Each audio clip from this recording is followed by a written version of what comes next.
Et je crois, si chacun d'entre nous prenait ce micro et défilait du haut de cet hôtel, je crois que nous passerons des heures, des jours, des semaines, des mois en train d'écouter le témoignage, le parcours de chacun.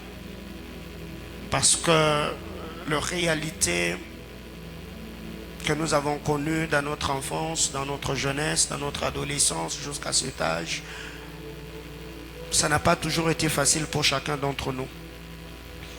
Personne ce soir ne me dira qu'il n'a jamais été blessé. Chacun d'entre nous, à un moment, s'est senti trahi, humilié, rejeté, abandonné, exposé, s'est senti seul, poignardé dans le dos. Mais je crois que le Seigneur, Dieu de toute grâce, il n'est pas seulement celui qui, par sa grâce ou sa souveraineté, nous a exposés à toutes ces choses, mais il est également celui qui guérit, il est celui qui restaure, il est celui qui rétablit, et il est celui qui réjouit le cœur de ceux qui lui appartiennent. Alléluia. Alors ce soir, par la grâce de Dieu, je me forcerai, parce que je me sens vraiment fatigué, je me forcerai par la grâce du Seigneur afin de parler à l'église. Je vais enseigner un moment, nous allons prier et nous allons regagner nos maisons, et le dimanche, nous serons là. Je crois que ça sera une autre vague qui va nous accompagner après ce programme. Que quelqu'un me dise Amen. Alors, comme je venais de le dire, je vais partager avec nous ce soir trois choses. Trois choses. Nous avons parlé de beaucoup de choses depuis le début de ces assises. Mais pour ce soir, les trois points qui me tiennent vraiment à cœur, je parlerai de comment guérir des blessures du rejet, comment guérir des blessures de l'injustice et comment guérir des blessures de l'abandon. Tu t'es senti un moment rejeté, si tel en est le cas, ou si tel est le cas, comment guérir, comment se sortir de là? C'est un moment où tu as été exposé à l'injustice dans ta vie, comment tu peux guérir? Si un moment où tu t'es senti abandonné, que faire? En fait, j'ai choisi ces trois choses parce que ça tourne presque autour de questions qu'on nous a posées par quelques bien-aimés frères et sœurs qui nous ont posé ces questions. En lisant la parole de Dieu dans le texte des Juges que nous venons de lire, nous voyons que Jephthé a connu le rejet. Jephthé a connu le rejet, Jephthé a été abandonné. La Bible déclare qu'il était le fils de Galad, mais la mère de Jephthé était une prostituée. Donc Galad a vu en dehors de la maison, peut-être que sa femme avait un problème de maternité et il a voulu se consoler. En allant dehors, il a eu cet enfant qu'on a appelé Jephthé. Jephthé était un vaillant homme. Quand vous lisez la version Semeur, parole de vie, on dit qu'il était un vaillant, un courageux. Quand le frère de Jephthé atteint un certain âge, ils ont révélé la sémence qu'ils étaient en eux. Donc tous ces temps, ils donnaient l'impression d'aimer Jephthé, ils donnaient l'impression d'être avec Jephthé, ils donnaient l'impression de respecter Jephthé parce qu'ils étaient faibles, parce qu'ils ne pouvaient pas se défendre eux-mêmes. Mais quand ils ont atteint l'âge, ils ont révélé la sémence qui était en eux. La Bible déclare, il dit à Jephthé, tu ne peux pas hériter avec nous, parce que toi tu es fils d'une prostituée. Tu n'es pas le fils légitime de notre père. Je l'avais dit dans mes précédentes interventions. Quand on parle de Jephthé, on l'appelle un vaillant guerrier. C'était un homme de guerre. Jephthé était un bagarreur. Comment expliquer que quand ses frères ont manifesté le rejet, l'ont rejeté, Jephthé ne s'est pas défendu? Et aujourd'hui, j'ai eu suffisamment le temps, alors que je m'étais enfermé au bureau, je réfléchis, j'ai lu et relu cette histoire. Je me suis rendu compte que derrière le frère de Jephthé, il y avait un bon nombre de personnes qui, pour eux, Jephthé était physiquement. Ce n'est pas le frère de Jephthé qui sont allés voir Jephthé. Ce sont des chefs, des juges, des hommes importants, pour ne pas dire des notables de Galade, qui sont allés voir Jephthé. Et quand Jephthé prend la parole, il dira à ces hommes: pourquoi maintenant que vous êtes dans la détresse, vous venez vers moi, alors que vous m'avez chassé?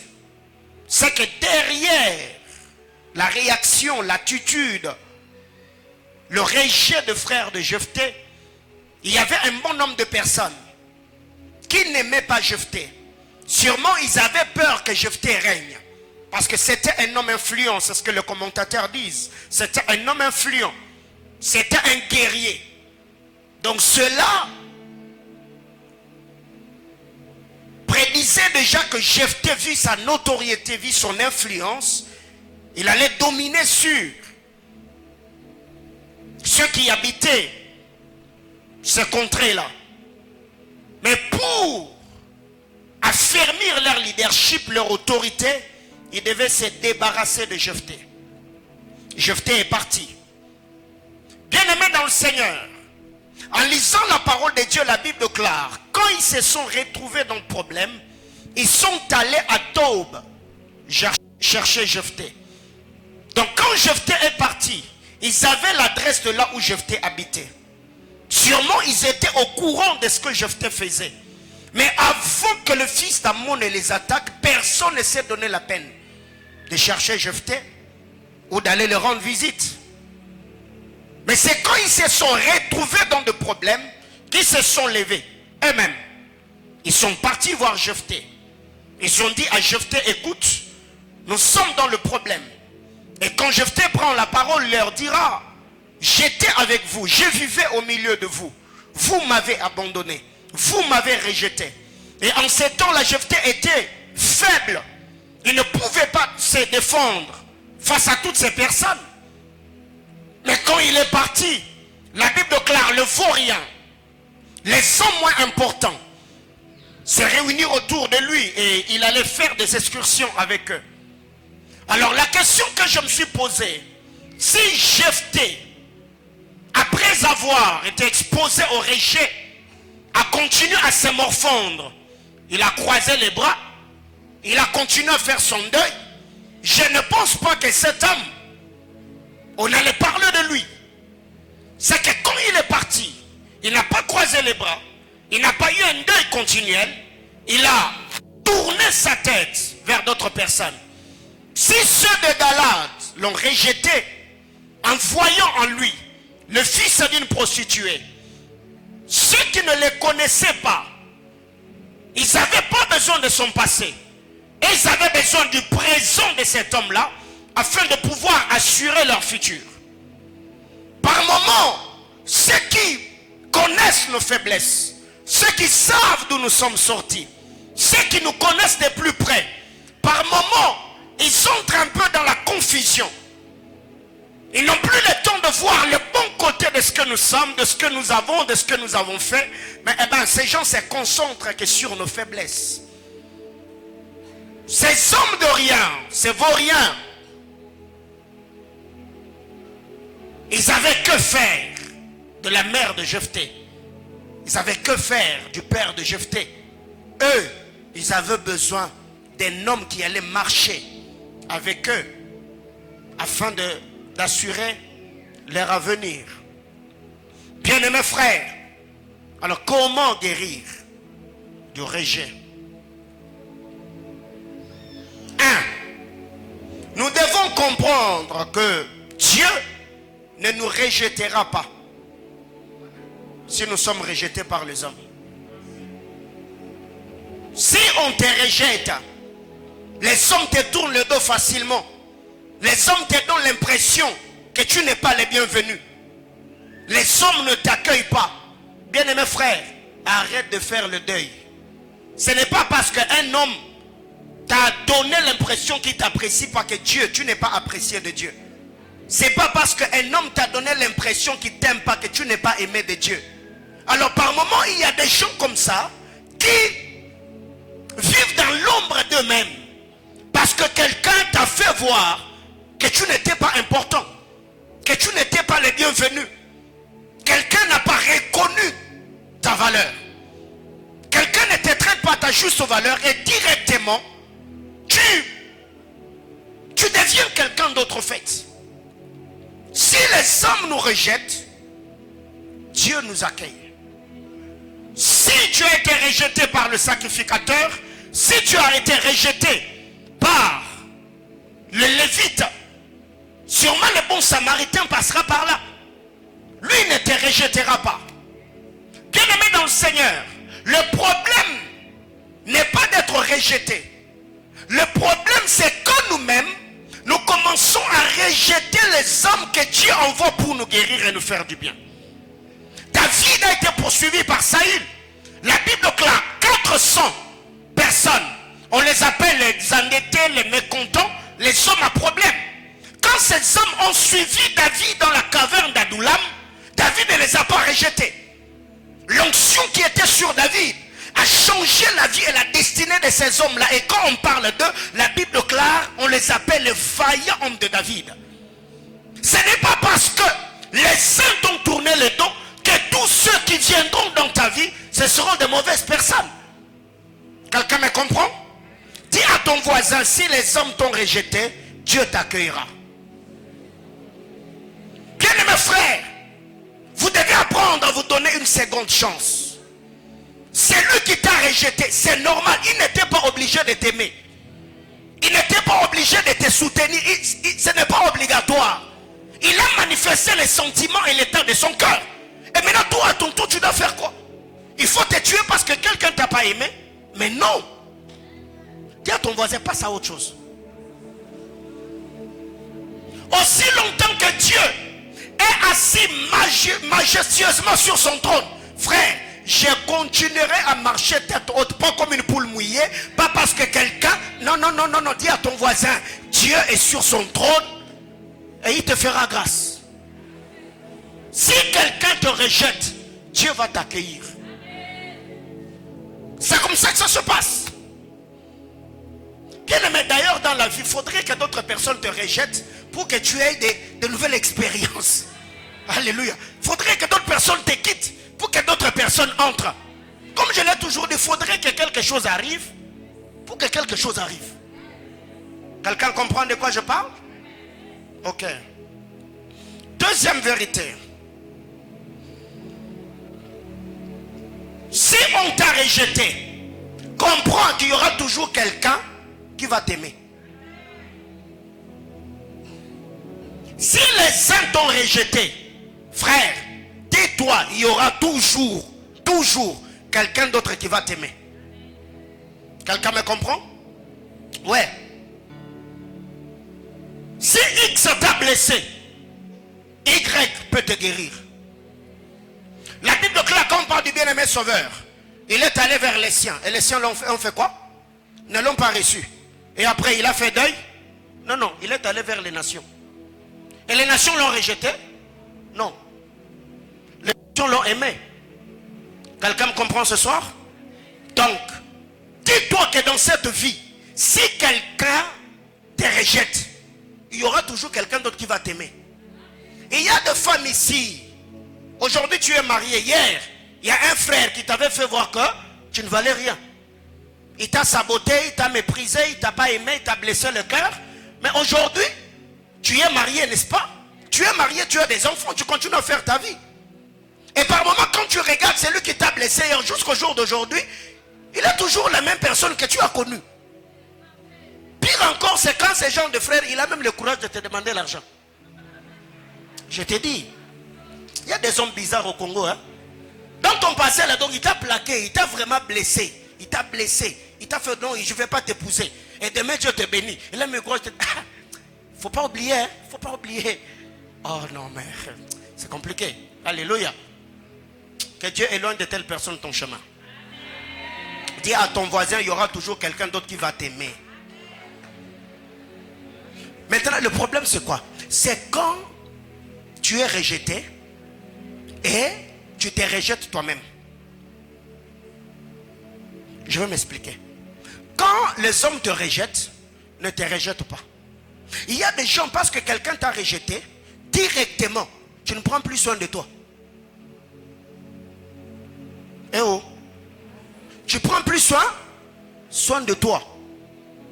Tu y es là en train de faire ton deuil jour et nuit. Même quand on te regarde, on n'a pas besoin de la parole de connaissance, du discernement des esprits ou des langues de la prophétie pour savoir que tu as un problème. Même ta manière de marcher, ta manière de parler, ta manière de s'exprimer, on sent qu'il y a quelque chose qui s'est passé dans ta vie. Les hommes t'ont rejeté. Un, ne te rejette pas. Deux, dis-toi qu'il y aura toujours quelqu'un d'autre sur cette terre qui te rencontrera, qui t'aimera. Les uns peuvent dire que tu es mal poli. Bien-aimé frère, cette soeur-là qui est mal polie, ce frère-là qui est mal poli, s'il rencontrait quelqu'un d'autre, cette personne-là, on verra en lui ou en elle un ange du Seigneur, un homme bon avec qui on peut vivre. Quelqu'un me comprend? Et il y a des gens qui peuvent nous traiter de tout le monde. Tu es ceci, tu es cela, tu es ceci. Oui.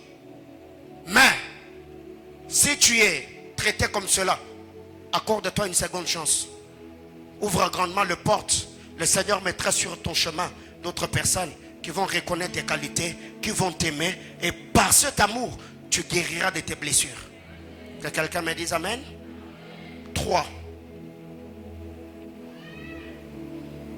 Il faut t'attacher à ceux qui t'aiment. Il faut t'attacher à ceux qui t'aiment. Dis à ton voisin, attache-toi à ceux qui t'aiment. Bien aimé, écoutez, je n'ai cessé de le répéter depuis le début de ce programme. La vie est fragile. La vie tient à un fil. Comme tu es là, tu sais qui t'aime pour de vrai dans ta vie. Tu sais que lui là, il m'aime. Ceux-là, elle m'aime. Mais quand tu te sens rejeté, bien aimé frère, tourne-toi vers les personnes qui t'aiment. Passe du temps avec les personnes qui t'aiment. Le problème avec nous, c'est que quand on nous rejette, nous prenons ce rejet, nous le généralisons et nous le mettons sur la tête de tout le monde. Ne nous fais pas porter les chapeaux de ce que d'autres personnes vous ont fait vivre. Accorde-nous la chance. Peut-être par nous, le Seigneur peut passer pour te faire du bien.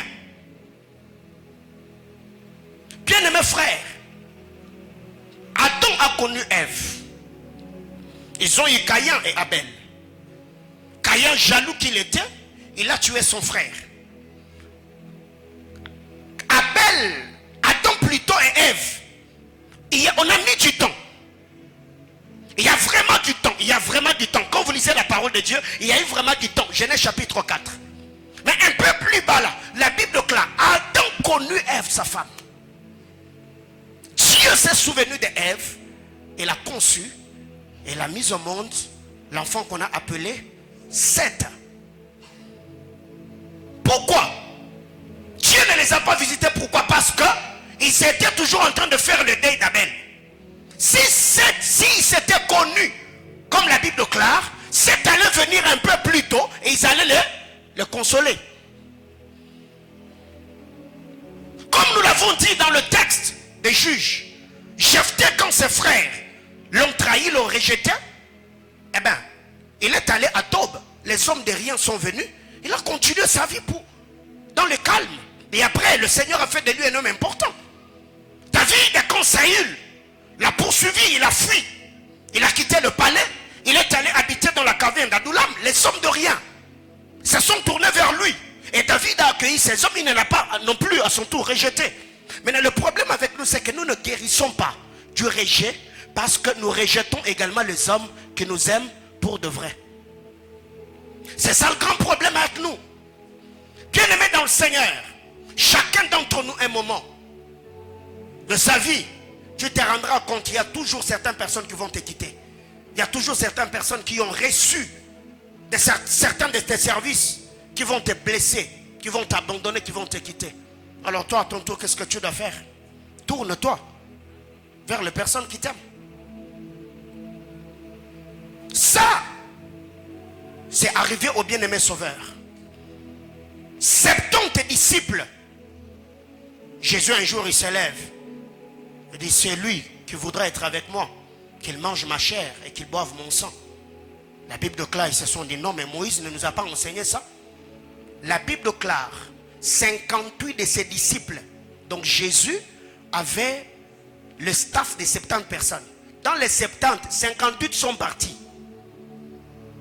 Il est resté avec 12. Regardez la réaction du Sauveur. Il se tourne maintenant vers les 12 et dit, et vous aussi? Vous attendez quoi? Pourquoi vous ne partez pas? Heureusement, Pierre l'a consolé. Il a dit, Seigneur, auprès de qui irions-nous? Donc, ceux qui sont partis, ils sont partis parce qu'ils avaient des endroits où aller. Mais nous là, nous n'avons personne. Nous n'avons pas un autre endroit où nous pouvons aller nous réfugier.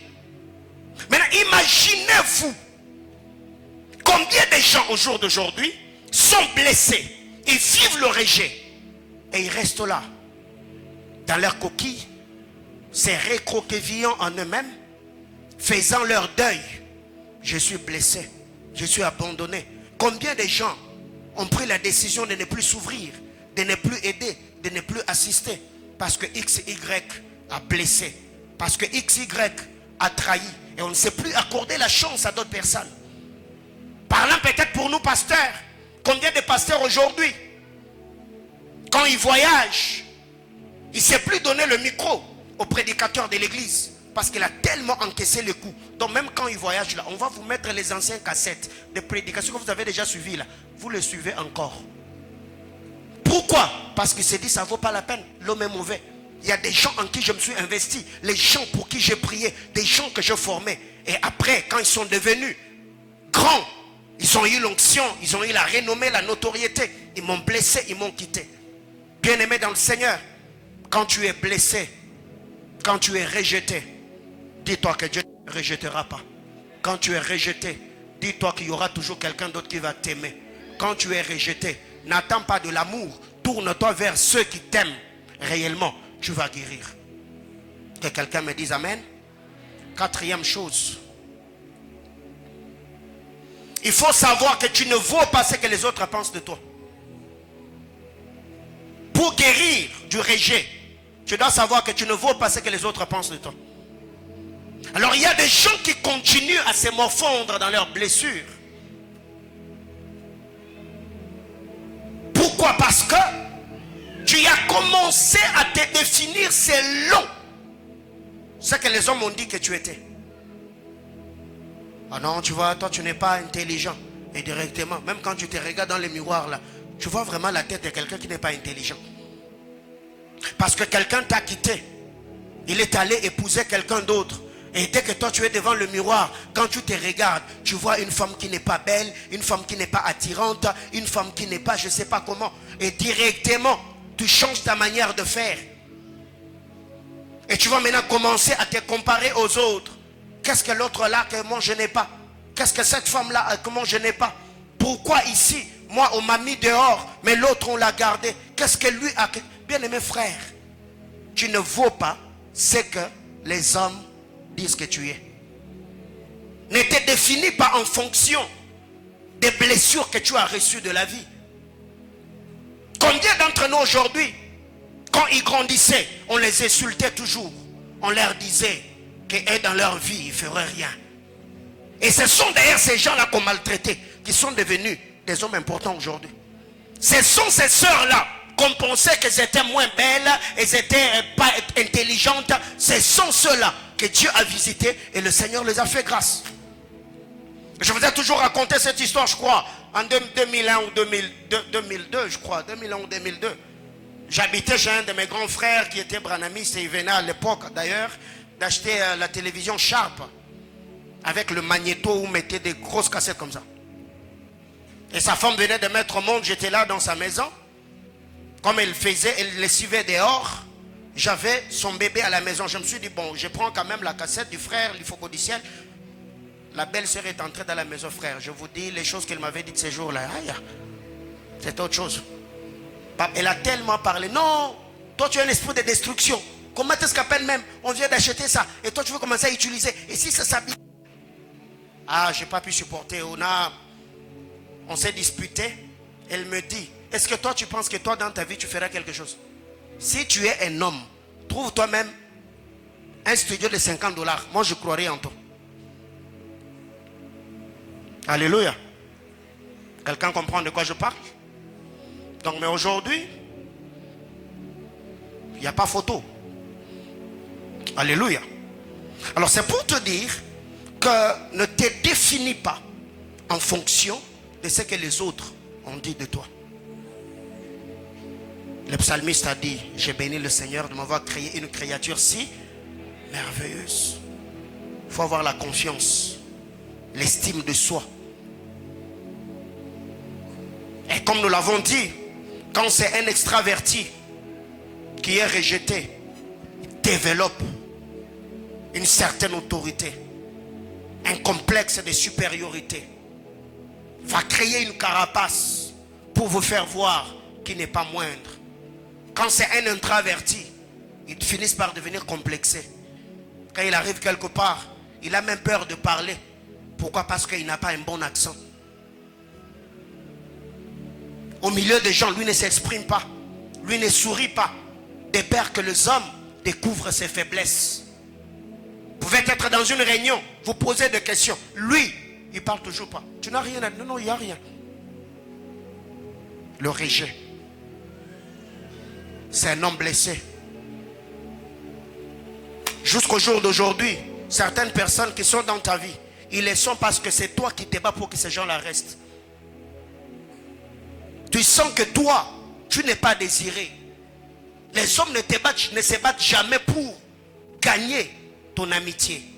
Les hommes ne se battent jamais pour rester avec toi. C'est toi qui fournis toujours les efforts. Avec le temps, on finit par moments sous-cesser, sous-estimer. On s'est dit, tout c'est toujours moi. C'est moi qui fais toujours le premier pas. C'est moi qui se bat toujours pour que les autres nous agréent, que les autres nous acceptent. Bien-aimés frères, si ce soir vous êtes là, vous êtes amis, et que dans cette amitié-là, l'autre ne se bat pas pour que tu restes, frère, tu ne vas pas mourir si tu restes dans ton coin. Quelqu'un comprend de quoi je parle? Je vais y revenir. Donc, ne te définis pas en fonction de ce que les autres disent de toi. Ou tu ne vaux pas ce que les autres pensent que tu es. 5 et dernière chose. La liste est exhaustive, mais ce soir, j'ai pris 5 choses. 5e chose. Apprends à t'accepter pour ne pas être vaincu 2 fois. Apprends à t'accepter pour ne pas être vaincu 2 fois. Parce que déjà le fait d'être rejeté, tu es déjà vaincu. Mais si tu te rejettes toi-même, donc on t'a vaincu 2 fois. Quand les hommes te repoussent, on t'a déjà vaincu. On te fait voir que tu n'es pas le bienvenu. Et déjà le fait de ne pas non plus t'accepter toi-même, tu es vaincu 2 fois. Bien-aimés frères, comme je vous l'ai dit hier, s'il y a un moment dans ma vie où j'ai donné le meilleur, c'est quand le rejet a frappé à ma porte. Pourquoi? Parce que je me dis, je n'ai que cette vie. Je ne me relève pas pour prouver à quelqu'un quoi que ce soit. Non, mais je me dis, si je reste là, c'est qu'ils auront raison.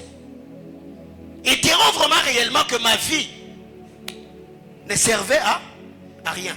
Alors que sur cette terre des hommes, même l'homme le plus pauvre a besoin qu'on lui fasse voir que sa vie serve à quelque chose. L'homme se sent en sécurité quand il est aimé. L'homme se sent en sécurité quand on le protège. L'homme se sent en sécurité quand il y a quelqu'un qui veille sur lui. Mais quand tu arrives quelque part, on te fait voir que tu n'es pas le bienvenu. Tu te tournes à gauche, on te repousse. Tu te tournes à droite, on te repousse. Bien aimé, c'est blessant. Alors qu'est-ce qui arrive souvent? C'est qu'on n'arrive pas à se relever parce que nous n'avons pas compris que le fait d'être blessé, c'est déjà un coup ou un but que nous avons encaissé.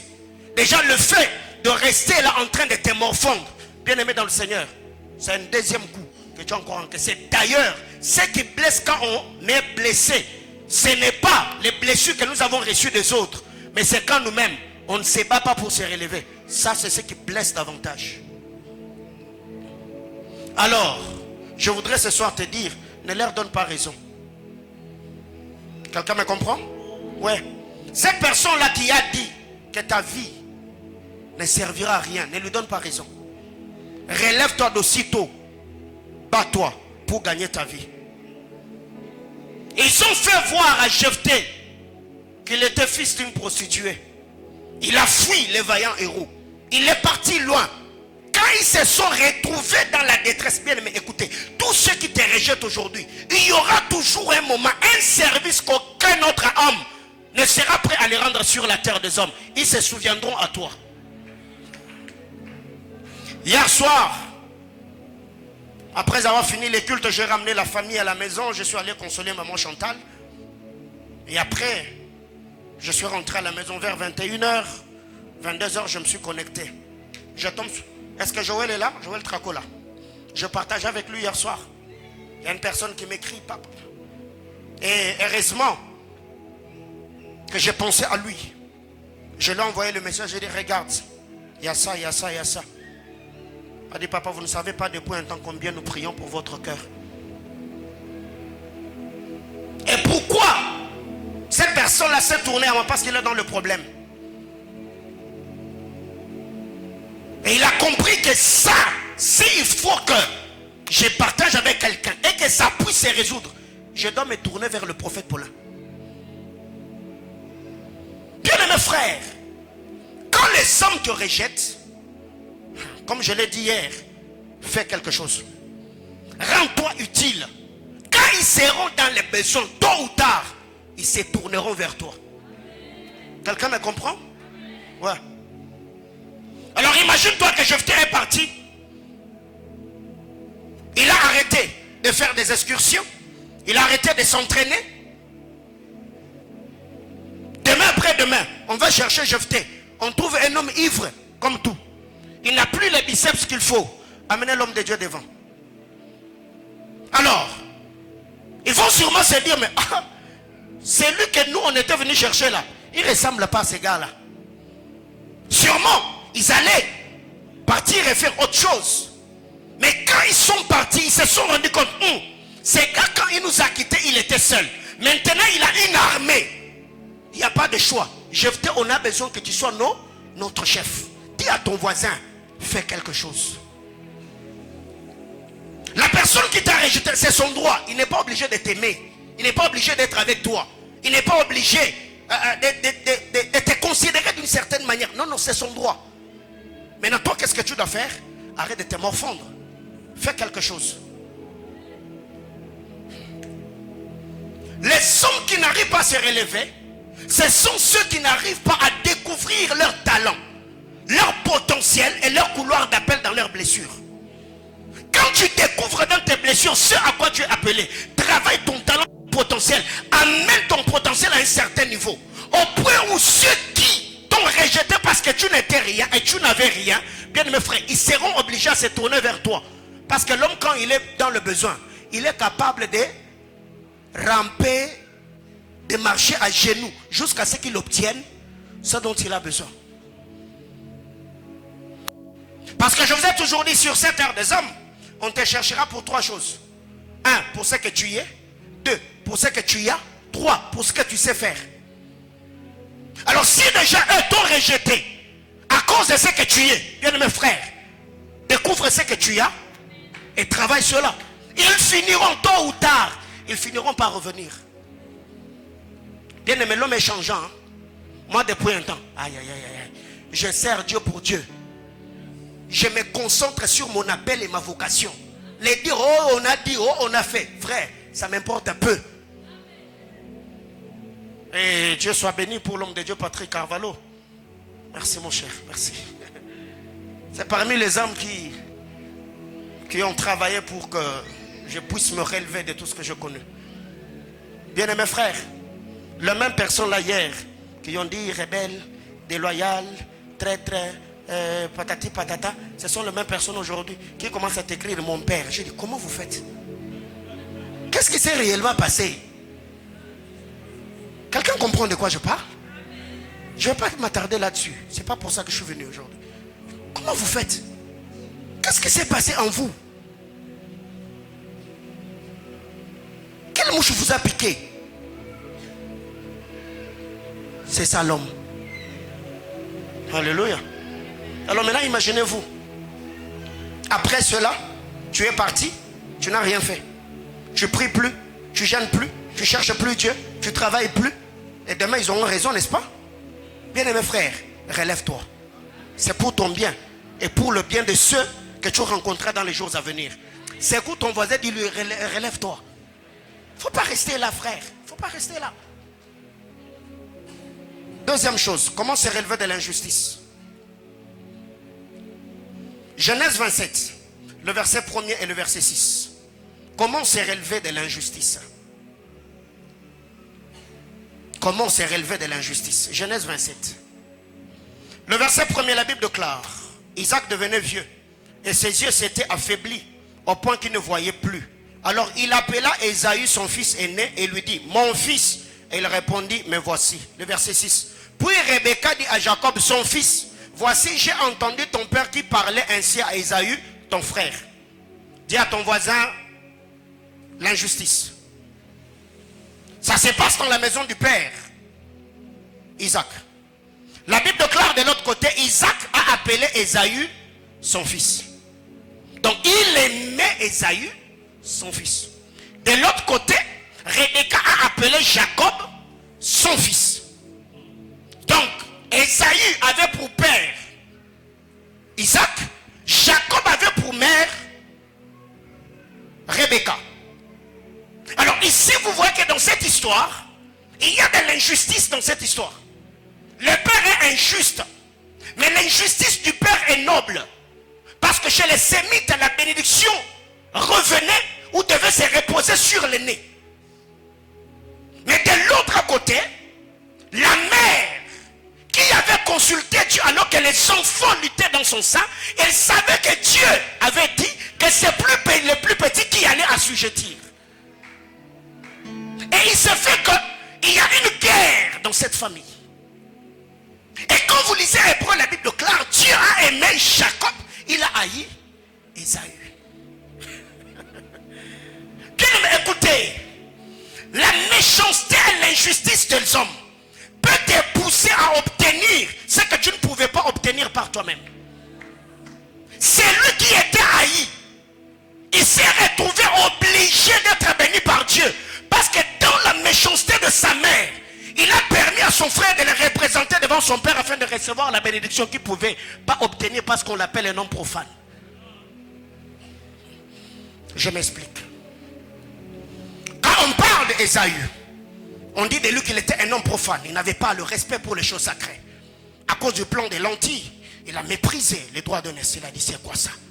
Moi j'ai faim, donne-moi à manger. C'était ça. Maintenant sa mère de son côté crée un scénario avec son fils chéri. Il dit: écoute, j'ai appris. Mais écoutez Jacob, même si Ésaü t'a déjà vendu le droit d'aînesse, même si Ésaü est un homme profane, tu seras obligé de mettre les habits d'Ésaü est une condition sine qua non pour que tu te tiennes devant Isaac. Bien mes frères, ils seront obligés, même s'ils font semblant, ils seront obligés. Les traces de tes bienfaits, frère, atasuba betela ngoli soloté. Naskimia na bango e kanga liboso nzambe. Je suis un homme profane, oui. Je n'ai pas le respect des choses sacrées, ça je le sais. Mais pour que mon père te bénisse, Jacob, mes habits, tu dois le mettre. Aujourd'hui, il y a plusieurs personnes qui m'écrivent: quand on voit tel, on te voit. Je dis: oh, c'est inévitable. Alléluia. Alors qu'est-ce qui arrive? Lui est dans les champs en train de chasser le gibier. Son frère met ses vêtements. Et quand Jacob se tient devant Ésaü, Isaac plutôt, Isaac a mangé après avoir mangé. Pour bénir, il dit: les vêtements de mon fils est comme l'odeur d'un champ que l'Éternel entrer là-dedans. On a béni Jacob. Là où Jacob, Ésaü plutôt, a connu l'injustice, cela a tourné à son avantage. Il n'était pas là.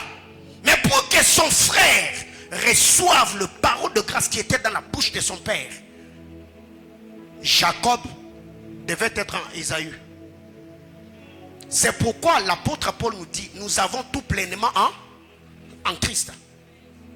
Autrement dit, Jacob devait porter Ésaü. Donc ce qui était dit sur Ésaü, Jacob qui était en Ésaü en était bénéficiaire. Bien-aimés frères, comment se relever de l'injustice?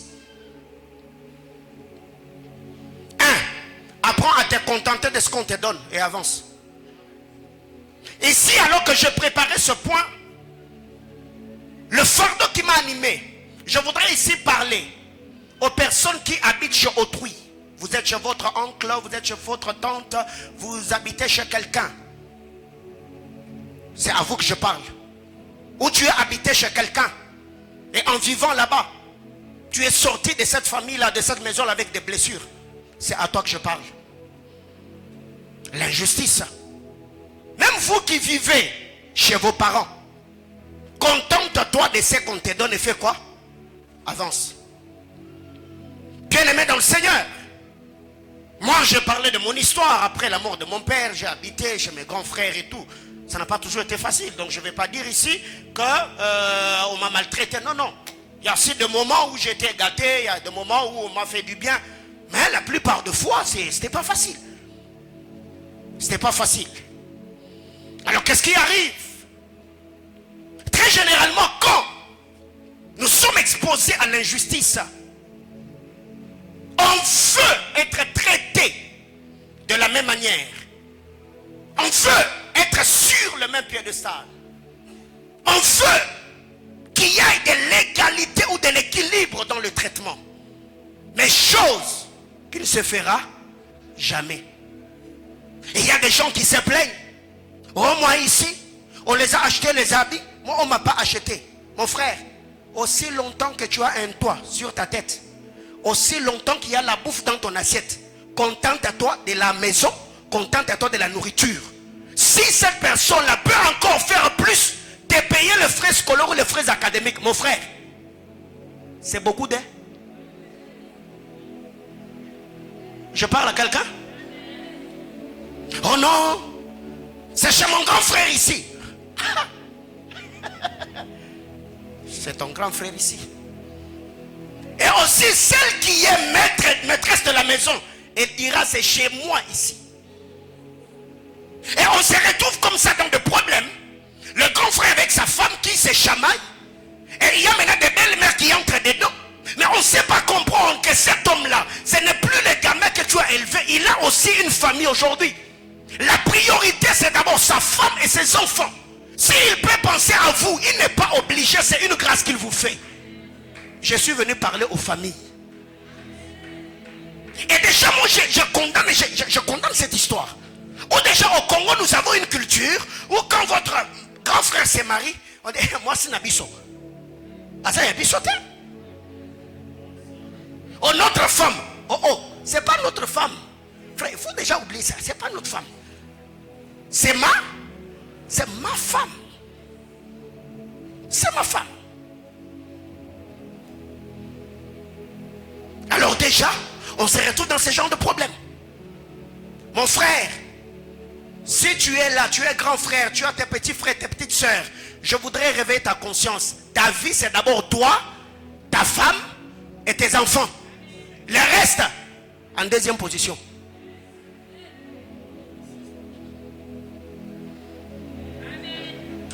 Déjà, toi là, tu dis... Oui, Ndio. Ouais. Parce que toi aussi, quand tu te marieras, je ne voudrais pas que quelqu'un vienne se jouer de ta femme.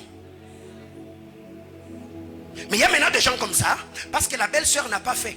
Bien aimé, écoutez, elle n'est pas obligée de te servir, de prendre soin de toi comme elle fait avec ton grand frère. Tu ne l'as pas épousée. Tu peux arriver, elle te dit je suis fatiguée, elle suit la télé, elle te dit la nourriture est dans la cuisine. Va te servir. Et toi tu es là, tu gonfles. Oh non, dans cette maison, ne me respecte plus. Papa, toi tu payes combien? En termes de loyer, provision, il y a quoi de toi dans cette maison? À part ta valise et tes chaussures. Oh non, je suis blessé. La belle-sœur ne nous respecte pas. Elle ne vous respecte pas avec qui?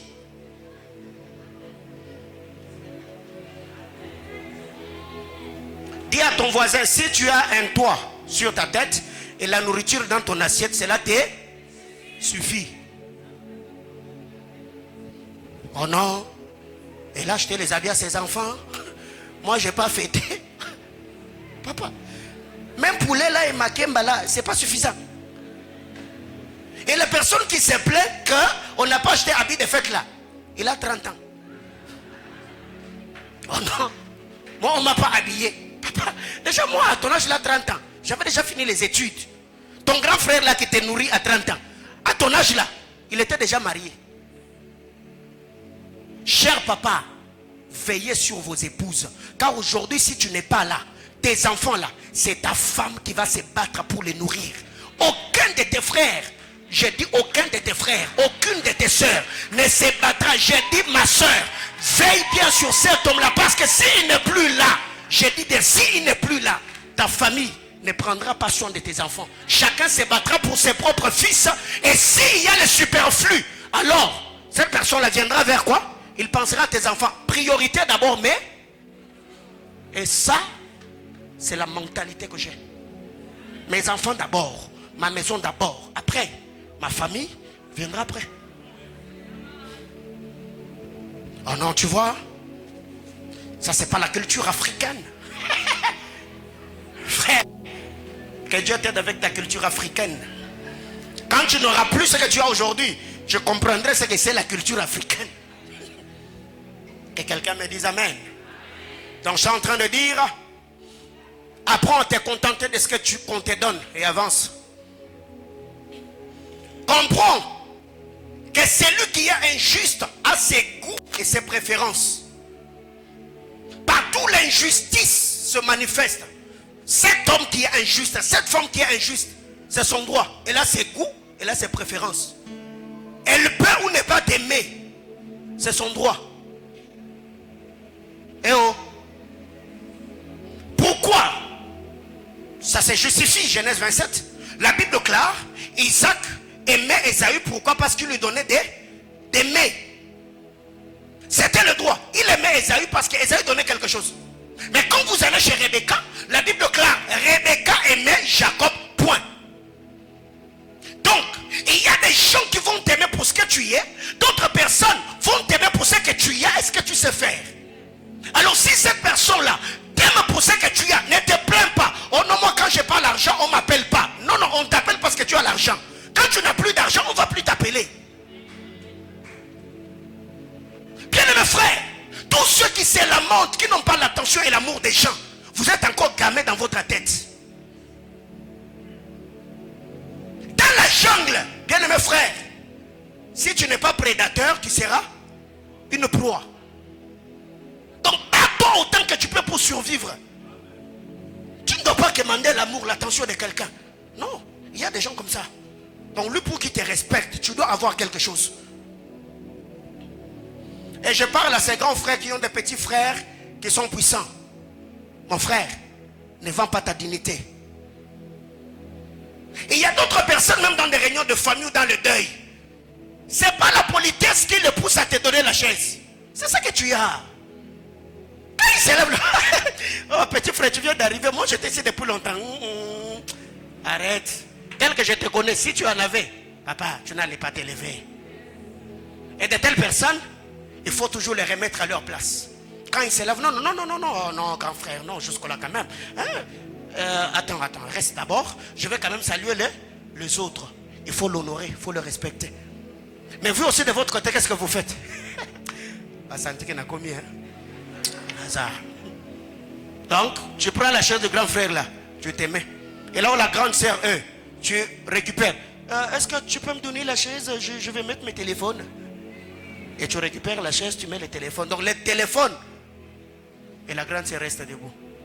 Ne commettez jamais ce genre d'erreur.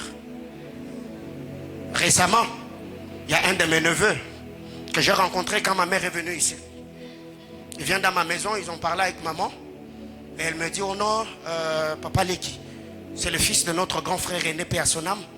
Oh, je vais aller me marier. Et moi, je devais faire Kinshasa, puis Johannesburg. Je lui dis, ok, tu veux te marier, mais jusque-là, moi, je ne suis pas l'aîné de la famille. Il faut que j'appelle Yaya Germain, que tu parles avec lui. Parce que moi, je ne peux pas m'engager pour t'accompagner, que tu vas te marier, aussi longtemps que le grand frère n'a pas dit mot. J'ai pris le téléphone, on était à la salle à manger chez moi à la maison, j'ai appelé, j'ai expliqué le problème. J'ai dit, écoute, il y a ça, il y a ça, il y a ça, il y a ça, il y a ça. Mais moi, je ne veux pas traiter avec ces garçons. Mais je voudrais vraiment que toi, comme tu es, le grand frère de la famille, que tu puisses dire un mot. J'ai pris le téléphone, j'ai donné au garçon, j'ai dit, explique au grand frère ce que tu as comme problème. Ils ont parlé, il a donné conseil, tout. Il a prié pour lui, il a donné sa bénédiction, ça s'est arrêté là. Quand je l'ai récupéré, les choses qu'il m'a dit, il m'a dit, tu ne sais pas combien tu viens me marquer.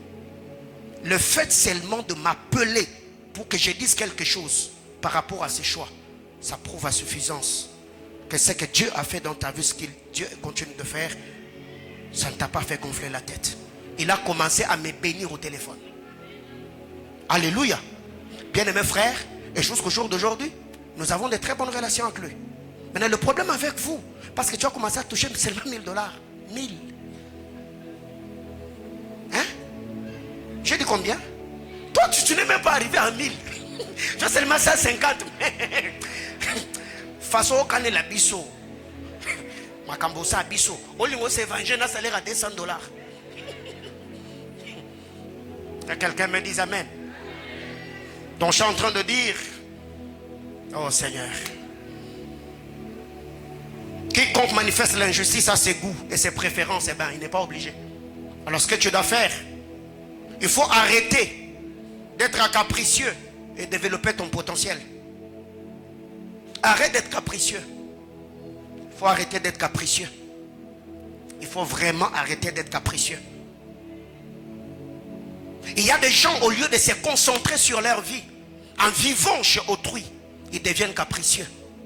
Même pour aller étudier, il a besoin qu'on puisse les supplier.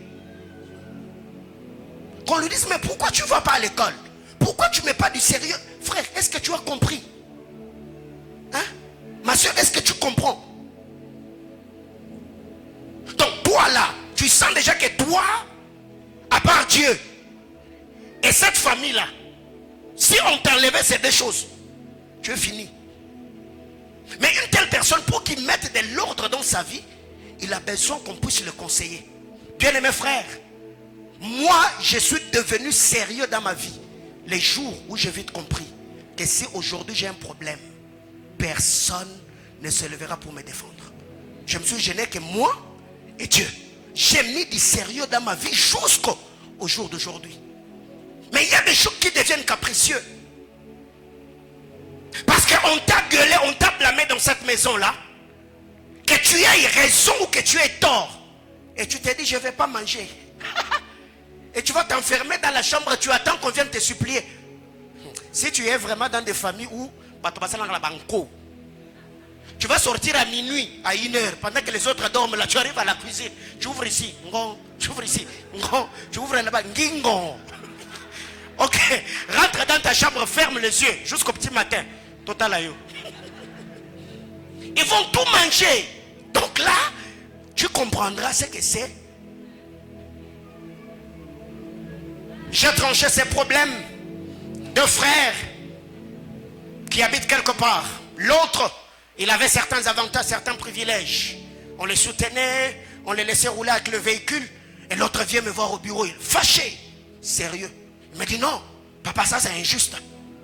Pourquoi moi on ne me laisse pas conduire? Je dis, frère, déjà le fait d'être dans cette famille-là, on te nourrit, on te vêtit. Ce n'est même pas cousin ou chez cousine, non. Une maman de l'église qui vous a hébergé dans sa maison. Et tu commences à rivaliser l'autre.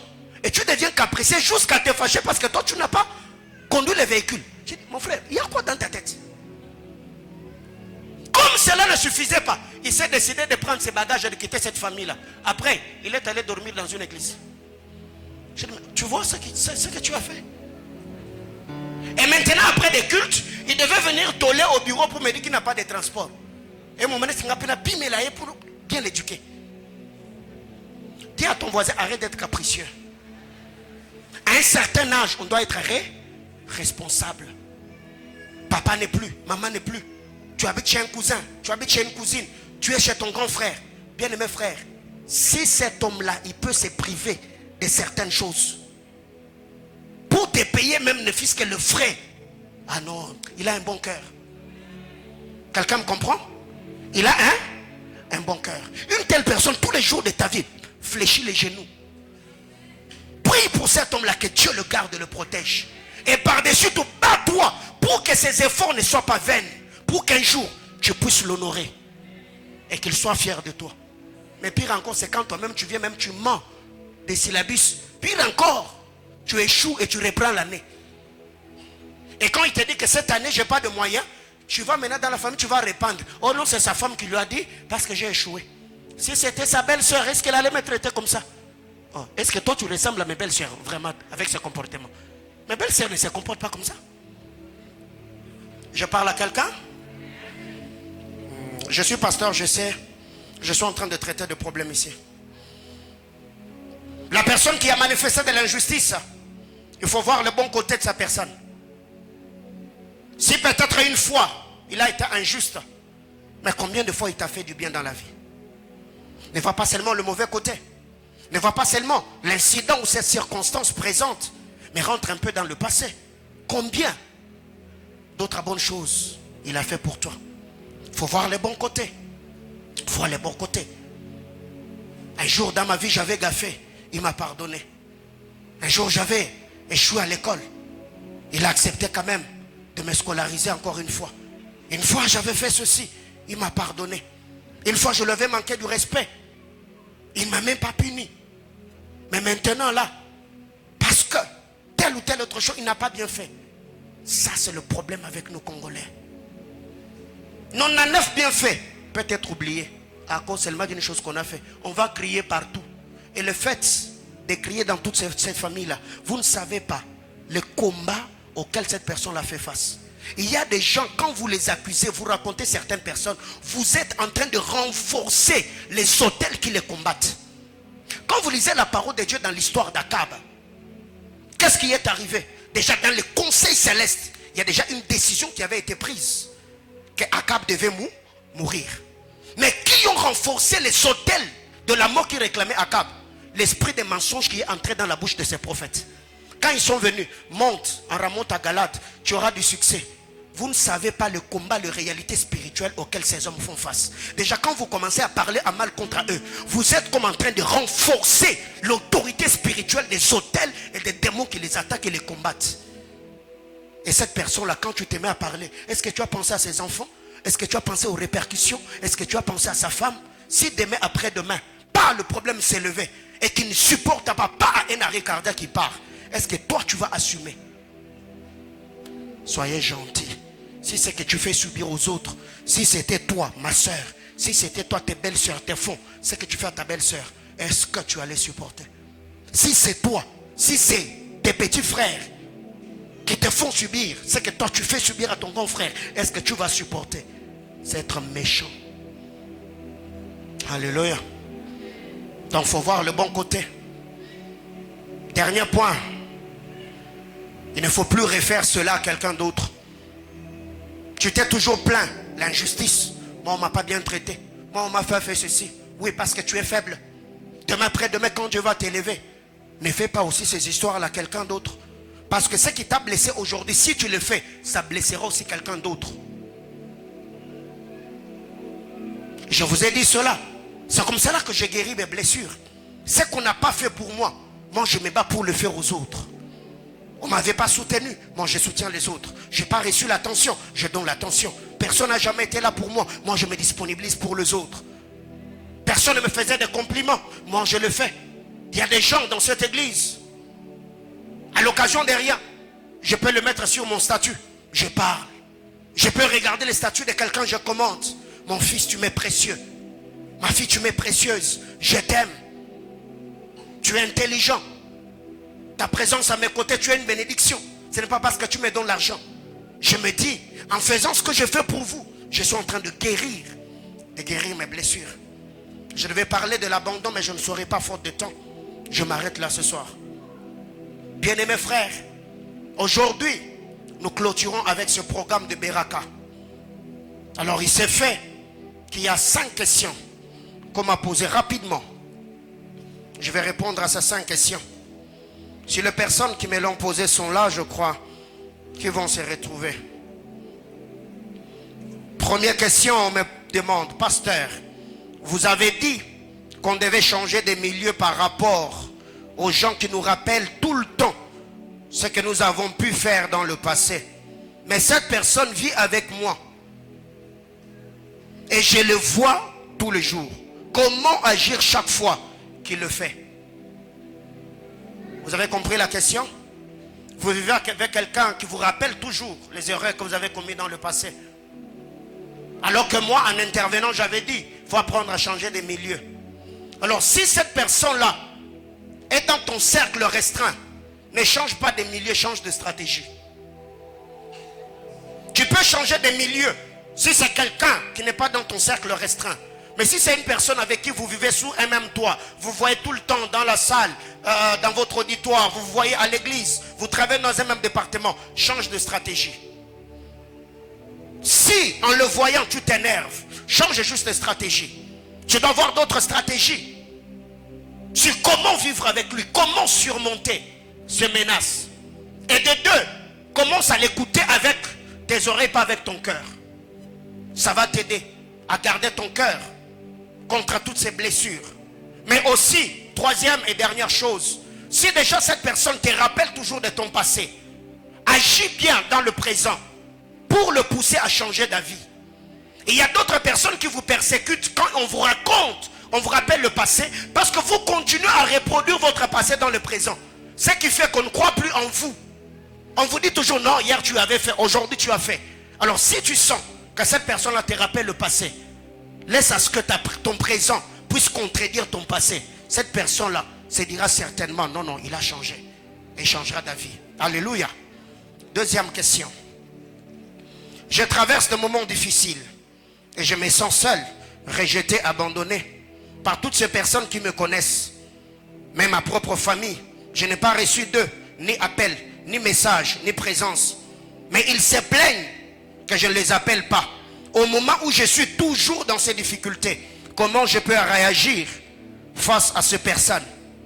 Ok, à cette question je dirais ceci. Quand vous souffrez, il y a d'autres personnes qui souffrent dans le silence. Vous souffrez seul, personne n'est au courant. Comment est-ce qu'ils vont vous aider? C'est comme ce silence rancunier d'Absalom. De Samuel chapitre 13, le verset 20. La Bible déclare, il n'a parlé ni en bien ni en mal. Alors qu'il avait une blessure, il était en train de souffrir au-dedans de lui.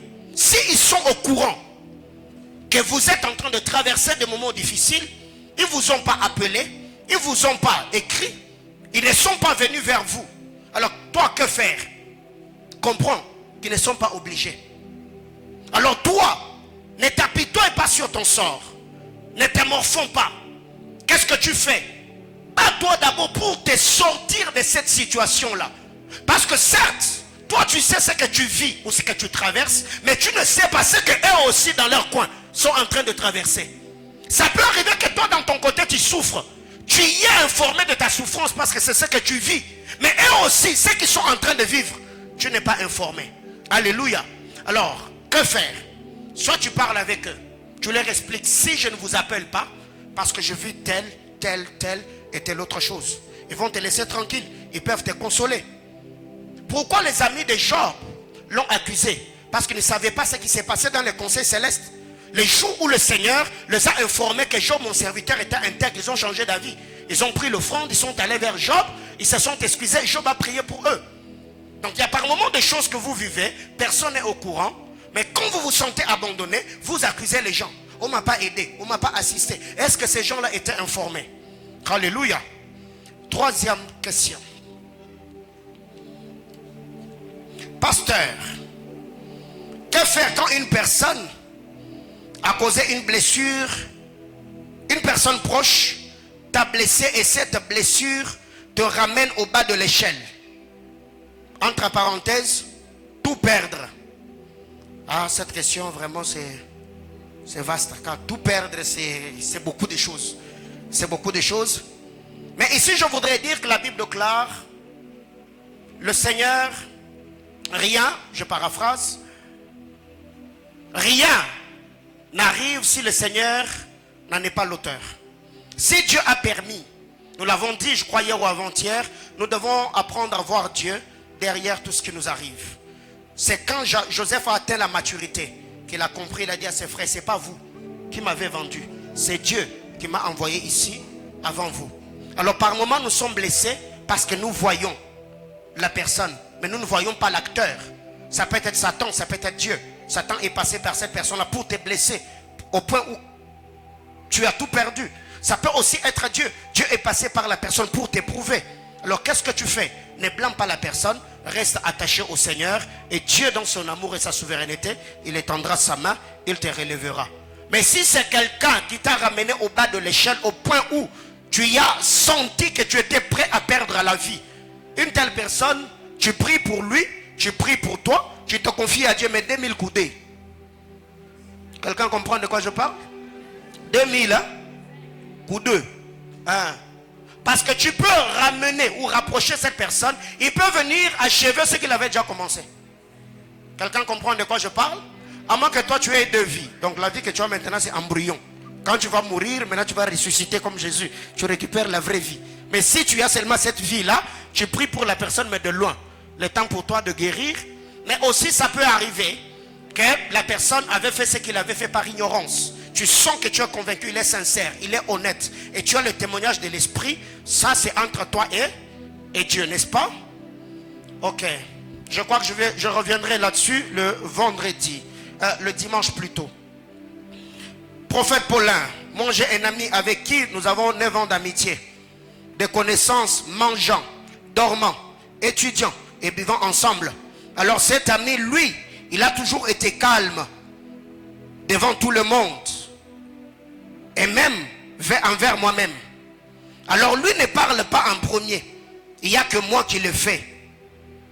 Durant toutes ces années. Alors moi aussi j'ai décidé. Toi aussi tu as décidé, n'est-ce pas?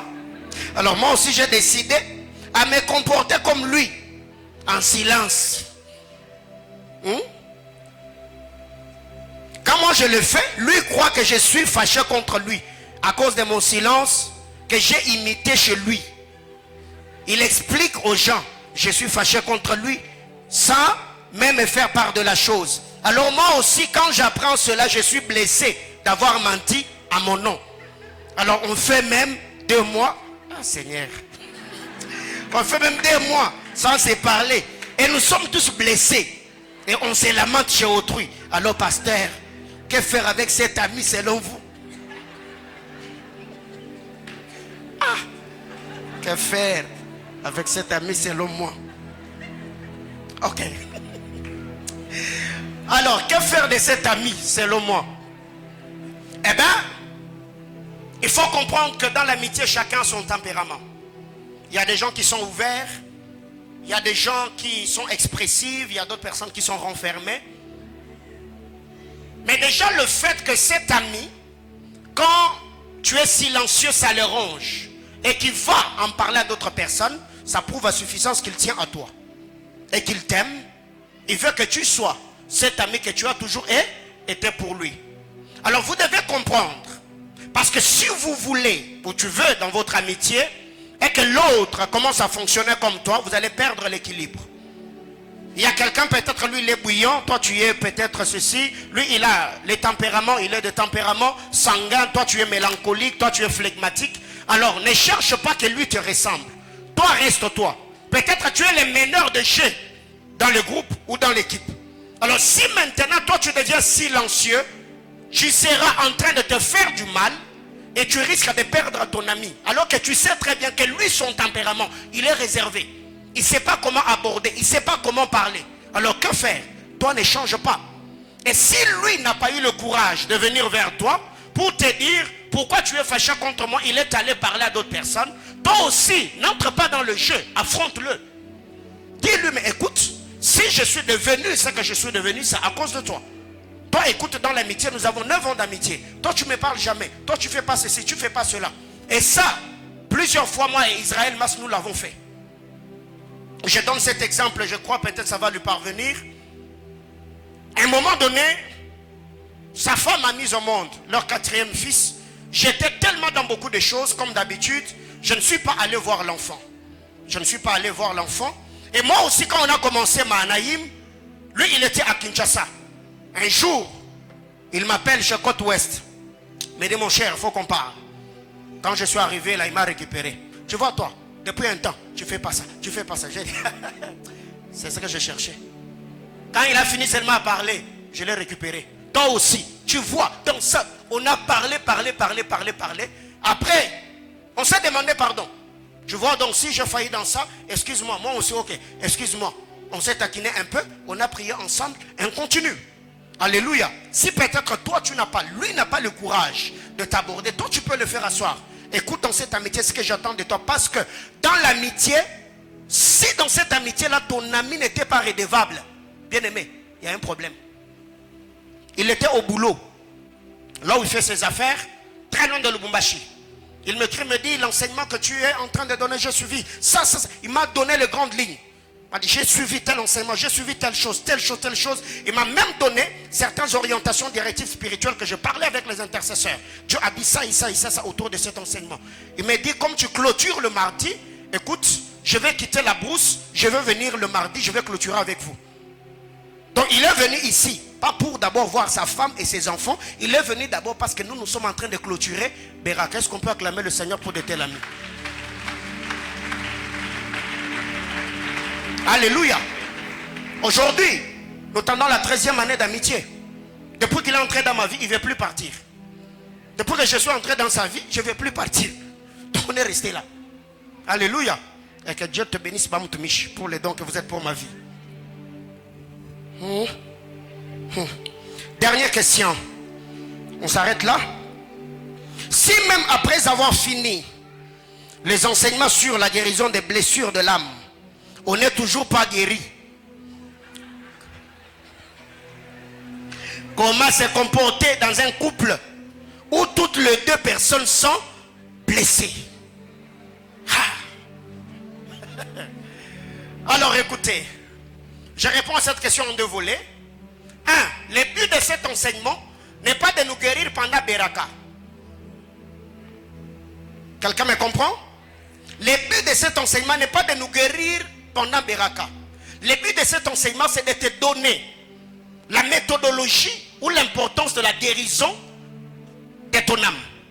Dieu peut faire un travail pendant, et il y a un travail que Dieu fera après. C'est que maintenant là, tu as comme un antidote. Toutes les fois où tu seras face à une personne qui veut te blesser, tu vas te dire, face à ça, les pasteurs avaient dit, bah, tu prends des dispositions, tu es sauvé. Alléluia. Alors, comment vivre dans un couple où tous les 2 personnes sont blessées? Ah, ça, c'est compliqué. C'est compliqué. Alors, qu'est-ce qui doit être fait? Les 2 personnes qui sont blessées, il y a quelqu'un ils n'ont pas le même tempérament, bien sûr. Ils doivent apprendre à s'affronter. Comme l'exemple que je viens de donner avec le pasteur Israël Mas. Il était blessé, j'étais blessé. Nous nous sommes affrontés, il m'a parlé, je lui ai parlé, je l'ai choqué, il m'a choqué. Mais on s'est choqué pas pour nous faire du mal. On s'est choqué pour guérir. C'est que dans 2 couples où l'homme et la femme sont blessés, ils doivent pas faire semblant. Ils doivent s'asseoir, analyser le fond de leurs problèmes, parler ouvertement, honnêtement de leurs blessures. Pourquoi? Parce qu'ils doivent tous guérir. Mais si l'un s'ouvre et que l'autre reste renfermé, si l'on parle et que l'autre ne parle pas, celui qui a parlé sera guéri. Celui qui n'a rien dit ou celui qui ne s'est pas ouvert va rester avec la blessure et il finira par blesser celui qui a guéri. Donc on ira de blessure en blessure en blessure. Et ces 5 questions. Comment guérir? La guérison des blessures intérieures. volume 2. Je reviendrai encore là-dessus. Je vais encore approfondir ces questions parce qu'il y a à boire et à manger autour de cela. Que Dieu nous bénisse abondamment. Alléluia. Alors rapidement, on nous amène le panier d'offrande. Rapidement, on nous amène le panier d'offrande. Nous allons clôturer